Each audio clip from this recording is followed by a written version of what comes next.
কাষ্ঠের উপর চামড়া দিয়া কে বানাইলো ঢোল, বলো কাষ্ঠের উপর চামড়া দিয়া কে বানাইলো ঢোল, সেই ঢোলের কে শিখাইলো বল আল্লাহ বল আল্লাহ বল।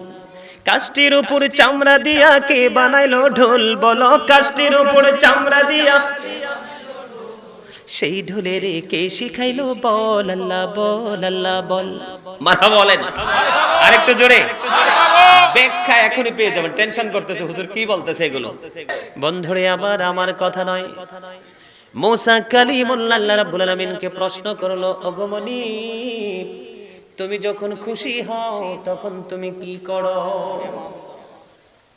আল্লাহ রাব্বুল আলামিন জানিয়ে দিয়েছে, রে শীতলাই গ্রামের মানুষ, ও আমার ভাই আমার বাবারা হৃদয় খুলে শোনে না, আল্লাহ রাব্বুল আলামিন যখন বেশি খুশি হয় তখন তিনি পৃথিবীর বুকে বৃষ্টি দেয়।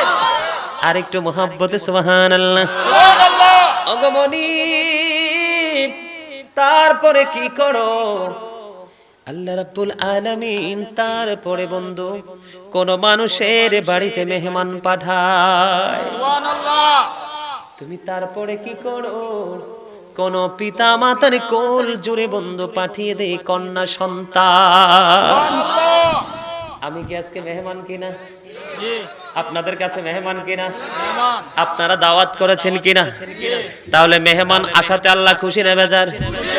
আমার পাহাড় পরিমাণ পাপ থাকতে পারে রে, অপরাধ থাকতে পারে, এটা বাহিরে, কিন্তু আজকে এসেছি মেহমান হয়ে। আমার আগে মিনহাজুল আবিদিন সুফি আলোচনা করেছে, সেও আপনাদের মেহমান কিনা? আমন্ত্রিত কিনা? তাহলে আপনারা খুশি হওয়ার কথা না বেজার হওয়ার কথা? যারা আল্লাহ চিনেছে রাসূল চিনেছে সবাই খুশি হয়েছে বন্ধু। যারা আল্লাহ এবং আল্লাহর হাবিবকে চিনতে পারেনি তারা কখনোই খুশি হতে পারে না, কারণ তারার থিংকিং হলো পৃথিবী নিয়ে, তারার থিংকিং হয় বন্ধু বড় বড় কমপ্লেক্স নিয়ে, তাদের থিংকিং হলো বড় বড় অ্যাপার্টমেন্ট নিয়ে, ঠিক কিনা বলেন? তাদের থিংকিং হলো পৃথিবীর ডিজাইনেবল পরিবেশ নিয়ে, তাদের আল্লাহ রাসূলের প্রতি তাদের সেই থিংকিং নেই রে বন্ধু। আমি আপনাদেরকে আমার মূল আলোচনায় যাব, আর একটু পরে আপনাদেরকে বুঝিয়ে শুনি। আল্লাহ রাব্বুল আলামিন পবিত্র কালামুল্লাহ শরীফ সূরা আলে ইমরান 185 নম্বর আয়াতের শেষ অংশে স্পষ্ট করে জানিয়ে দিয়েছে, আজকে এই শীতলাই গ্রামের মানুষের পাশাপাশি গোটা পৃথিবীর আমার মুমিন মুসলমান, আমার ভাই আমার বাবা আমার মা আমার বোনদের সবাইকে জানিয়ে দিতে চাই, পৃথিবীর প্রেমে পড়ো না। আমার আল্লাহ সূরা আলে ইমরানের 185 নম্বর আয়াতের শেষ অংশে জানিয়ে দিয়েছে, ওয়ামাল হায়াতুদ দুনিয়া ইল্লা মাতাউল গুরুর, এই দুনিয়ার জীবন পৃথিবীর জীবন একটা ধোঁকা ছাড়া কিছুই নয়। জোরে জোরে বলুন না নাউজুবিল্লাহ। তাহলে যারা নামাজ ছেড়ে দুনিয়ার প্রেমে পড়েছে, যারা আল্লাহ ছেড়ে দুনিয়ার প্রেমে পড়েছে, যারা রাসূলকে কষ্ট দিয়ে দুনিয়ার প্রেমে পড়েছে, ইসলামকে কুরবানি করে পৃথিবীর আধিপত্য বিস্তার নিয়ে ব্যস্ত হয়ে গেছে, তারা নিজের পায়ে নিজে বন্ধ কোড়াল মেরেছে, ঠিক না বে ঠিক? আর যদি কোনো মানুষ নাও আসে সমস্যা নাই, এখানে আপনারা যারা আছেন তাদেরকে নিয়ে আলোচনা করব, রাজি আছেন না নাই? আর একটু বলেন বন্ধু, তোমরা জানো না হক্কানি আলেম কিন্তু তোমাদের জন্য বড় নেয়ামত। তোমার জীবনে কোনো আমল তুমি করতে পারোনি, তোমার জীবনে কোনো ইবাদত তুমি করতে পারোনি, কিন্তু জীবন দিয়ে তুমি একজন আহলে সুন্নাত ওয়াল জামাতের একজন হক্কানি আলেমকে ভালোবেসেছো, যার সিনায় আছে নবীর প্রেম, যার সিনায় আছে আহলে বাইতের প্রেম, যার সিনায় আছে সাহাবায়ে কেরামদের প্রেম, যার সিনায় আছে বন্ধু চার মাযহাব এবং চার তরিকার ইমামদের প্রেম, তারাই হলো আহলে সুন্নাত ওয়াল জামাতের অন্তর্ভুক্ত। ওই সমস্ত আলেমের সাথে যদি প্রেম লাগাইতে পারো বন্ধু, আল্লাহ বলেছেন join with my dear people, আমার প্রিয় লোকেদের সাথে যুক্ত হও। আল্লাহ বলেছেন কাম টু মাই প্যারাডাইস, আমার জান্নাতে চলে আসো। তাহলে হক্কানি আলেমের সাথে প্রেম লাগানো জান্নাতের দলিল। এটা কি আমার কথা না আল্লাহর কথা? আল্লাহর কথা। এই কথার বিশ্বাস আছে না নাই? আছে। সম্মানিত উপস্থিতি, আমাকে প্রথম যে বিষয়টা দেওয়া হয়েছে নবীর মুহাব্বত, প্রফেটস লাভ, হুব্বুন নবী, নবীর প্রেম, নবীর এই মিডিয়াম্যান আওয়াজ দিয়ে কথা কইতে হইব তো, সবাই তো আর ওয়াজ বুঝবে না। কথা বলেন না কেন? নেতা লাগে না চলতে হলে? কথা বলেন। প্রেমের খবর তো শুরু করলে আর শেষ হবে না। আমার লগে কি থাকতে রাজি আছেন সবাই? আরো জোরে, আর একটু মহাব্বতে সবাই। যুবক ভাইরা আসতে বলছো কেন? রাগ করছো আমার কথায়? হক কথা বললে যদি রাগ হয় সে কখনোই মুমিন নয়।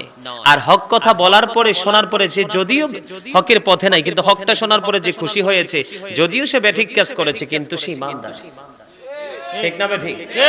নেতা তো লাগবে, আমাদের লিডারকে, আমাদের প্রিয় নবী, ঠিক কিনা বলেন? মুহাম্মদুর রাসূলুল্লাহ সাল্লাল্লাহু আলাইহি ওয়াসাল্লাম। উই শুড অবি। এদিকে তাকান। You listening my lecture very attentively. Stop your mouth everybody. সবাইকে আমার কথা মন দিয়ে শুনতে হবে। সবার জবানটা একটু দয়া করে বন্ধ রাখতে হবে। বিশেষ করে একটু সাইলেন্ট মোডে থাকবেন। আমি চলে গেলে আবার শুরু করবেন। নন স্টপলি স্পিকিং শুরু করে দিবেন। রাজি আছেন? আরো জোরে, আরেকটু মহব্বতে। আল্লাহ কিন্তু রূহের জগতে বলেছিলেন আলাস্তু বিরাব্বিকুম, আমি কি তোমাদের প্রভু নই? তখন আপনারা সবাই জানেন ক্বালু বালা। এটা আমরা প্রথম বলিনি, প্রথম বলেছিলেন আল্লাহর প্রিয় হাবিব হাবিবুল্লাহ। জোরে জোরে সুবহানাল্লাহ। এতক্ষণে মনে হয় যে আপনাদের ঘুমন্ত মানুষ জেগে উঠেছে। ভাই আপনি ঘুমিয়ে যান, কোনো টেনশন নাই, কিন্তু ভিতরেরটা যদি ঘুমিয়ে যায় আপনি কিন্তু পথভ্রষ্ট হয়ে যাবেন। আমি একটু আপনাদেরকে একটু আলোচনাটা সংক্ষিপ্ত করে ব্যাখ্যা করে আমি আমার মূল আলোচনায় যাই। রাজি তো? সম্মানিত উপস্থিতি, বারবার এই পর্যন্ত 2-3 বার বলে ফেলেছি যে ভিতর এবং বাহির। এই যে বাহিরের মানুষ, আমরা ফেস টু ফেস, উপরে বসো, চেয়ার খালি, বসো, এখানে বসো। মাহফিলে, মিলাদে, নামাজে কোনো ভেদাভেদ নাই, বসো। কি দাদা আমি ঠিক বলছি না? ঠিক। হ্যাঁ, এখানে কোনো বড় ছোট, ধনী গরিব, মেম্বার, চেয়ারম্যান, এসপি, ডিসি, মন্ত্রী, মিনিস্টার, এখানে কোনো ডিসটেন্স নেই, কারণ এটা প্রেমের বাগান। ঠিক কিনা বলেন? আরে জোরে। প্রেমেরই বাগানে কে যাবি চলে রে, আমিও যাব তোর সঙ্গেতে। ঠিক না বেঠি? কাষ্টের উপর চামড়া দিয়া কে বানাইলো ঢোল, বলো কাষ্টের উপর চামড়া দিয়া কে বানাইলো ঢোল, সেই ঢোলের কে শিখাইলো বল আল্লাহ বল আল্লাহ বল। কাষ্টের উপর চামড়া দিয়া কে বানাইলো ঢোল, বলো কাষ্টের উপর চামড়া দিয়া সেই ঢোলের কে শিখাইলো বল আল্লাহ বল আল্লাহ বল।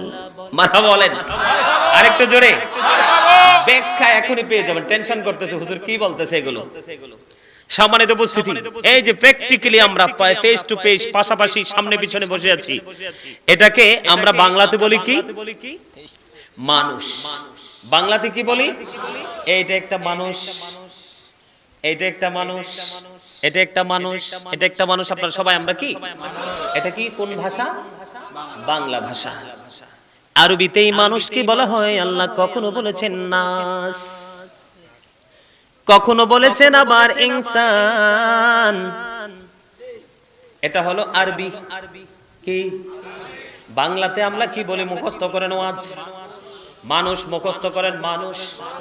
আল্লাহর কোরআনের ভাষায় কি বলা হয়? নাস অথবা ইনসান। ইংলিশে বলা হয় বেন অথবা পারসন। ঠিক না বেঠিক? যুবকদের কাছে তো বেশি ভালো লাগার কথা। তোমরা কথা বলো না কেন? মাশাআল্লাহ, কথা একটু স্লো হইলো কিন্তু হাসি খুশি আছে সবাই, গোমরা না কেউ। আলহামদুলিল্লাহ বলেন। আমি দেখে সবাইকে দেখি, একটা যে সাদা গেঞ্জি পরে মিষ্টি হাসি দিয়ে বসে আছে। You are great my dear brother, thank you so much. আলহামদুলিল্লাহ বলো। আলহামদুলিল্লাহ। কে পারে এই যে হাসতে হাসতে প্রাণ খোলে মাহফিলের ফ্যান্ডেলে বসে আলেমের দিকে তাকিয়ে তাকিয়ে আলোচনা শোনা। আমার অভ্যাস ছিল এরকম। স্টুডেন্ট লাইফ থেকে ছোট থাকতে সব সময় চিন্তা করতাম, এখনকার মতো তো ঘন ঘন মাহফিল হতো না। তখন কিন্তু কয়েক গ্রাম মিলে অথবা কয়েক মৌজা মিলে একটা মাহফিল হতো। ঠিক না দাদা ভাই? হেঁটে হেঁটে চলে যাইতাম। নিজের একটা কি ছিল, মানে মুসল্লিদের সাথে আমার একটা কম্পিটিশন ছিল আত্মার, যে আমি একদম হুজুরের কাছে বসবো, হুজুর যা বলবে তা বলার চেষ্টা করব। বলতে বলতে আজকে কিন্তু এই চেয়ার বরাদ্দ করে দিয়েছে মালিক। আলহামদুলিল্লাহ বলেন আরো জোরে। তাহলে সংক্ষিপ্তভাবে আমরা বাহিরের মানুষের পরিচয়টা পেয়ে গেলাম, ঠিক কিনা বলেন? লম্বা করতে পারবো না, কারণ আমার মূল বিষয় দুইটাই বাকি আছে, আমরা ব্যক্তিগত কিছু কথাও আছে, যদি আপনারা সময় দেন বলবো। এই হলো বাহিরের মানুষ, বাংলাতে কি মানুষ, আরবিতে কি নাস অথবা ইনসান, ইংলিশে কি ম্যান অথবা পারসন। মাশাআল্লাহ, ওয়াস্তব মুখস্থ হয়ে গেছে। এবার বন্ধু ভিতরে ঢুকবো, যে ভিতর কারো দেখার সম্ভব না। আমি আমার ভিতর সম্পর্কে জানি না, আপনি আপনার ভিতর সম্পর্কে জানেন না। এই ভিতরটাকে ডিজাইনেবল করেছে আমাদের মালিক, ঠিক কিনা বলেন? এটাকে এই ভিতরের মানুষের নাম আল্লাহ কোরআনে কি বলেছে জানেন? রূহ। কি বলেছেন? আরবিতে আল্লাহর কোরআনের ভাষায় বলা হয় বন্ধু রূহ। বাংলাতে কি বলা হয় জানেন? আত্মা। বাংলাতে কি বলা হয়? আত্মা। ইংলিশে বলা হয় সোল। আল্লাহ রাব্বুল আলামিন বলেছেন, আমি কিন্তু ধীরে ধীরে আমার ওয়াজের দিকে ঢুকতেছি। আল্লাহ রাব্বুল আলামিন বলেছেন, say the soul is the warder of my lord. জোরে জোরে সুবহানাল্লাহ। কুলি রূহু মিন আমরি রাব্বি। আত্মাটা হলো আল্লাহর নির্দেশ। আত্মাটা কি? আল্লাহর অর্ডার। কার অর্ডার? মালিকের অর্ডার। এটা কিন্তু আজকে যেমনি আমার আপনার মাঝে এসেছে, এই আত্মা আসার কারণেই কিন্তু আপনি মানুষ হয়েছেন, আমি মানুষ হয়েছি। যখন এই দেহ থেকে পাখি উড়াল দিবে রে ও চীন দেশের দিকে, তখন I am a dead, you are dead. আমি আপনি সবাই মৃত, ঠিক কিনা বলেন? আমি আপনি সবাই কি বন্ধু মরে যাব রে, কে হবে সেই দুঃখের দিনের সাথী? তোমরা জানো না, তোমরা ভুল পথে বন্ধু হাঁটতেছো। তোমরা দেখো যে দিনের আলো, সেই আলো আসল আলো নয়, ওই আলো হলো আসল হলো এই যে তোমরা জান্নাতের বাগান এসেছো, এইটার নাম হলো মূল আলো, ঠিক কিনা বলেন? আরো জোরে বন্ধুরে আমার। আত্মাটাকে আল্লাহর নির্দেশ, ফার্স্ট টেন্স আলমে আরোহা, তার মানে রূহের জগৎ। প্রেজেন্ট টেন্স এই যে পৃথিবী আপনার আমার মাঝে আছে। ফিউচার টেন্স হলো কবর। এই যে এখানে বলেছেন বন্ধু, আজকে শীতলাইবাসী যুব সমাজের উদ্যোগে সকল কবরবাসীর মাগফিরাতের উদ্দেশ্যে আজকের এই জান্নাতের বাগান, ঠিক কিনা বলেন? আপনারা কি কবর সম্পর্কে জানেন না বন্ধু? আল্লাহর হাবিব বলেছেন কি কবর সম্পর্কে? আল কবরু রওজাতুম মির রিয়াদিল জান্নাতি আও হুফরাতুম মিন হুফারিন নার। কবরটা জান্নাতের একটা টুকরা হবে, আবার জাহান্নামের একটা গর্ত হবে। আপনি আপনার বিবেককে প্রশ্ন করেন, এই হায়াতে কতটুকু সময় আপনি জান্নাতের আশায়, পরকালের আশা, আল্লাহ রাসূলকে পাওয়ার আশায় লাগাইছেন? লাগান নাই, ঠিক কিনা বলেন? লাগান নাই বন্ধু, লাগিয়েছেন সন্তানের পিছনে, ওই সন্তান হয়ে গেছে অমানুষ, ঠিক কিনা? কোরআন শরীফের 19 পারা খুলেন, সূরা শুআরার 88 89 নম্বর আয়াত আল্লাহ স্পষ্ট করে দিয়েছেন, ইয়াউমা লা ইয়ানফাউ মালু ওয়ালা বানুন ইল্লা মান আতাল্লাহ বিকলবিন সালিম। কিয়ামতের দিন ধন সম্পদ সন্তান সন্ততি কিচ্ছু কাজে আসবে না, তবে যিনি সুস্থ অন্তর নিয়ে যাবে তিনি ব্যতীত। তার মানে যিনি সুস্থ কারা জানেন? যারা আজকে মাহফিলে এসেছেন সুস্থ আছে, ভালো আছে, আজকে ঘুমের জন্য ঘরে বসে আছে। ও বন্ধু টিভি দেখতেছে, মোবাইলে ফেসবুক ইউটিউব চালাচ্ছে, ইনস্টাগ্রাম চালাচ্ছে, টুইটার চালাচ্ছে, অনলাইন মিডিয়ার সাথে নিজেকে ধাবিত করে রেখেছে। অথচ আজকের এই জান্নাতের বাগান চতুর্দিক দিয়ে বন্ধু ফেরেশতারা আপনাদেরকে হালান সাহালান জানাচ্ছে, জোরে জোরে মারহাবা। একজন করে মাহফিলের প্যান্ডেলে আসতেছেন, আর ফেরেশতাদের হাজিরা খাতায় আপনাদের রোল নাম্বার অনুযায়ী, ক্রমিক নং অনুযায়ী বন্ধু লিস্ট হইতেছে। এই আপনারা হলেন সুস্থ। যারা আজান দিলে মসজিদে চলে যায় তারা হলো সুস্থ। যারা নবীর বিরুদ্ধে কেউ কথা বললে জেগে ওঠে বন্ধু, একেবারে ভয়ঙ্কর ভাবে প্রতিবাদ করে, তারা হলো সুস্থ। যারা আহলে বাইতের ইজ্জতের চাদর ধরে টান দিয়ে প্রতিবাদের ভাষা যারা প্রয়োগ করে তারা হলো সুস্থ, ঠিক কিনা বলেন? বন্ধুরে আমার, ওই যে বলেছি আমাদের কি পৃথিবী থেকে এখন তো ফার্স্ট টেন্সে এসেছি, এখন আমরা প্রেজেন্ট টেন্সে আছি। কোন টেন্স? কথা বলেন না কেন? প্রেজেন্ট টেন্সে, প্রেজেন্টের পরে কোন টেন্স আসে? ফিউচার আছে। আমরা কিন্তু ফিউচারে যাব, সেই ফিউচার হলো কবর। এই ফিউচারকে ব্রাইটনেস করতে হবে, নয়তো আপনার আমার উপায় থাকবে না বন্ধু। এই পৃথিবীর বুকে বন্ধু টাকা দিয়ে পিছনের দরজা কাটা যায়, টেলিফোন দিয়ে বন্ধু অন্যায় করে পার পাওয়া যায়, অনেক বেশি বন্ধু ডোনেশন দিয়ে অন্যায়কে ন্যায় করা যায়, কিন্তু ওপারে যাওয়ার পরে এমন কোনো সিন্ডিকেটের সুযোগ না। ঠিক কিনা বলেন? কারণ আমার মূল আলোচনার দিকে যাচ্ছি আমি একটু করে, ধীরে ধীরে কৌশল করে করে বন্ধু। আল্লাহ রাব্বুল আলামিন কোরআনে বলেছেন ইন্না বাতশা রাব্বিকা লাশাদীদ। আল্লাহ বলেছেন দা সিজিং অফ আল্লাহ ইজ ডিফিকাল্ট। আল্লাহর পাকড়াও বড় কঠিন, আল্লাহর ধরা খুবই শক্ত রে। ও শীতলাই গ্রামের মানুষ, কেমন করে বসে আছো ঘরে রে?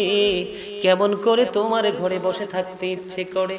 একটা বার কি মনে করো না আসার পৃথিবীতে একটা সিরিয়াল মেনটেন আছে রে বন্ধু, কিন্তু যাওয়ার কোনো সিরিয়াল না। কেমন করে ঘুমাও? আমি আমার মা বোনদেরকে বলবো, মা ও আমার বোনেরা, হৃদয়ের জানালা তোমরা সবাই খুলে শোনো গো। ভাই বাবাকে বলবো চলে আসো না এই জান্নাতের বাগানে, আজকে আসলে খাইতে পারবা জান্নাতি ফল। বলে হুজুর জান্নাতি ফলটা কি গো? জানতে বড় মনে চায়। জান্নাতের বাগানের ফল হলো ও বন্ধু নবীর প্রেমের দুরূদ আর আমার আল্লাহর জিকির। আপনাদের কি স্বাদ লাগে কিনা কথাগুলোতে?